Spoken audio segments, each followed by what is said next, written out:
Hello everyone, this is Zakhurim Shahzad Misal. Today we talk about Prophet Nathan, a court prophet at the time of David. आज हम जनाब नातन नबी की बात करेंगे और दूसरा सैमुएल, सेकंड सैमुएल और उसका 12 बाब और उसकी 13 आयत मुकद्दसा में कुछ यूँ लिखा है। तब दाऊद ने नातन से कहा कि मैंने खुदावंद का गुनाह किया है। नातन ने दाऊद से कहा, खुदावंद ने भी तेरा गुनाह बख्शा, तू मरेगा नहीं। किताब मुकद्दस का पढ़ा और सुना जाना हम सबों के लिए बाइस से बरकत हो। आज हम उस मर्द खुदा की बात कर रहे हैं जो बाइबल के अंदर 8 किताबों में और 40 से ज़ायद आयत मुकद्दसा में जिस नाम का जिक्र आया है जनाब नातन नबी का आया है। और नातन नबी को खुदावंद का कलाम जब नाजिल हुआ कि दाऊद को पैगाम भेज, और दाऊद ने क्या किया कि हथियोरिया की बीवी को लिया। जब वो छत पर टहल रहा था उसने देखा कि वो औरत खूबसूरत है और नहायत खूबसूरत है, सो उसने उससे लिया और हथियोरिया को जंग में कत्ल करवाया और बैत सबा से सोबत की और उससे बेटा पैदा हुआ। तब खुदावंद ने नातन को दाऊद के पास भेजा और उसने कहा कि किसी शहर में 2 शख्स थे, एक अमीर और एक गरीब। उस अमीर के पास बहुत सारे रेवड़ और गल्ले थे और उस गरीब के पास एक भेड़ की पठिया के सिवा कुछ न था जो उसने खरीद कर पाला था, और उसके नवाला में से खाती और उसके प्याला में से पीती थी। और उस भेड़ उसके यहाँ बेटी के सी और उसके गोद में सोती थी। और ऐसा हुआ कि जब वो भेड़ बढ़ती गई तो ऐसा हुआ कि उस अमीर के यहाँ एक मुसाफिर आया। सो उस अमीर ने अपने भेड़ खाना में से भेड़ ना दी बल्कि उस गरीब की भेड़ को लिया और उसे ज़बह किया और उस अमीर को ने उस ज़ियाफ़त में उस मुसाफिर को खिलाया। तब दाऊद का कहर बशिद्दत उस शख्स पर भड़का और उसने कहा, कौन है ये शख्स? खुदावंद की हयात की कसम वो शख्स वाजिबुल कत्ल है। तब नातन नबी ने कहा कि वो शख्स तू ही है, तूने खुदावंद का गुनाह किया है, तूने हथियोरिया की बीवी को लेकर उसके साथ हम बिस्तर हुआ है, इसलिए तूने हथियोरिया को कत्ल करवाया है। खुदावंद इसराइल का खुदा रब्बुल अफ़वाज कादिर मुतलिक खुदा यूँ फरमाता है कि मैंने तुझे खुदा इसराइल का बादशाह होने के लिए मसा किया था। मैंने तेरे आका का घर तुझे दिया और यहूदा का घर तुझे दिया, और यहाँ तक कि तुझे तेरे आका की बीवी तुझे दी और तेरी गोद में कर दी और तुझे सब कुछ दिया। और यहाँ तक कि अगर ये सब कुछ कम था तो मैं तुझे और चीज़ें भी देता, पर तूने खुदावंद की तहकीर की है और बदी की है और तूने ज़रा तरस ना खाया उस शख्स पर, तूने उसे कत्ल करवा डाला।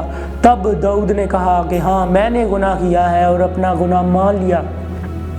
तब नातन ने कहा, अगरचा कि खुदावंद ने तेरा गुनाह बख्शा है तो भी तू नहीं मरेगा, पर वो लड़का जो तेरी सलब से पैदा हुआ है ज़रूर मरेगा। यह था नातन का पैगाम दाऊद नबी को, जो उस वक़्त का अदालत करने वाला नबी था।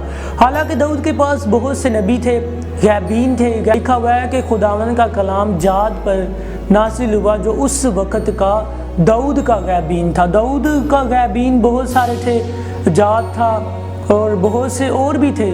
और गैबीन का काम ये होता था कि जो उन वक्तों और ज़मानों को जिनको जानना मुमकिन ना था, गैबीन लोग गैबीन के पास जाते और उनसे मदद हासिल करते थे, जो उन वक्तों और मुस्तकबिल को जो जानने में उनकी रहनुमाई करते थे।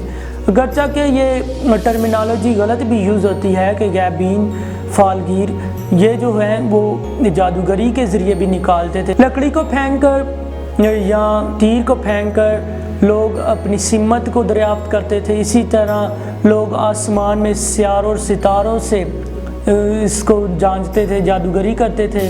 और लोग इसी तरह पानियों पर के ज़रिए भी तस्वीरें बनाते थे, और इसके अलावा पुतलों में और उनको आग में डालकर जानते थे। और लोग पानी के प्याला के अंदर तेल को डालकर और उसके ऊपर जो तस्वीर बनती थी, जो लहरें बनती थी, उसके ज़रिए भी फालगीर को निकालते थे। गैबीन एक अच्छी टर्मिनोलॉजी में भी यूज़ होती है, जो खुदावंद का पैगाम स्पिरिचुअल आइज़ जो होती हैं वो ओपन होती हैं, जो खुदावंद का कलाम गैबीन पर नाजिल होता है।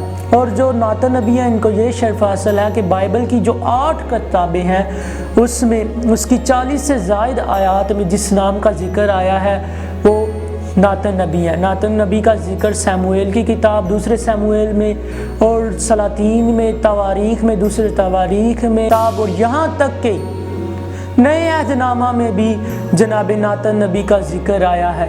جب ہم خدا یسوع المسیح کا نسب نامہ پڑھتے ہیں، اس کے آباء و اجداد کو پڑھتے ہیں، تو لوکا رسول کا لکھا گیا انجیلی بیان اور اس کا 3 باب اور اس کی 31 آیت مقدسہ میں لکھا ہے کہ وہ ناتن کا اور وہ داؤد کا اور وہ یسی کا اور وہ عبید کا، اور یہاں تک کہ آتے آتے لکھا ہوا ہے وہ آدم کا اور وہ خدا کا تھا۔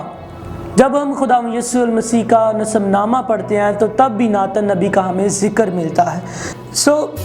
داؤد کے پاس بہت سے غیبین تھے جو ان وقتوں اور زمانوں کو جاننے میں اس کی مدد کرتے تھے، اور لکھا ہوا ہے کہ خداوند کا کلام جاد پر جو داؤد کا غیبین تھا نازل ہوا، اور داؤد کے پاس بہت سے غیبین تھے، لیکن ناتن کو یہ شرف حاصل ہے کہ اس نے اس وقت بھی فیصلہ کیا تھا، اور ناتن نے سلمان نبی کو بھی مسح کیا۔ دا بک آف ناتن، دا پروفٹ ناتن میں داؤد کے تمام کام جو شروع سے آخر تک تھے وہ ناتن نبی نے لکھے ہیں۔ خداوند کا کلام ناتن کے ذریعے داؤد کے پاس بھیجا کہ اسے بتا۔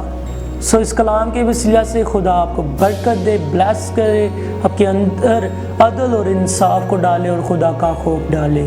کتاب مقدس کا پڑھا، سنا اور سمجھا جانا ہم سبوں کے لیے باعث برکت ہو، آمین۔